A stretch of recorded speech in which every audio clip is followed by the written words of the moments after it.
వృశ్చిక రాశికి సంబంధించినటువంటి నక్షత్రాలు విశాఖ 4వ పాదము, అనురాధ 4 పాదములు, జ్యేష్ఠ 4 పాదాలు వృశ్చిక రాశికి వర్తిస్తాయి. ఈ సంవత్సరం వృశ్చిక రాశి వారికి ఆదాయం 2, వ్యయం 14, రాజ్యపూజ్యం 5, అవమానం 2. ఈ రాశి స్త్రీ పురుషులకు ధనకారకుడైనటువంటి గురుడు 7, 8 స్థానంలో సంచరించుట, అదే విధంగా వాహనాధిపతి భూ గృహస్థానాధిపతి అయినటువంటి శని స్వస్థానంలోను, రాహుకేతువులంతా కూడా బాగున్నందువలన యోగ్యమైనటువంటి అన్నపాన తో పాటు వాహన లాభము, విద్యా ఖ్యాతి అంతా కూడా గత 2 సంవత్సరాల కన్నా ఈ సంవత్సరం అధికంగా ఉంటుంది.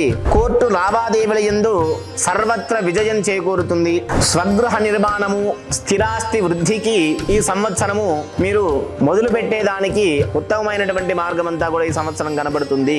చెడు ప్రభావం మీ పైన ఈ సంవత్సరం అంతగా ఉండదు. ఇది ఈ సంవత్సర వృశ్చిక రాశి వారి యొక్క ఫలితాలు.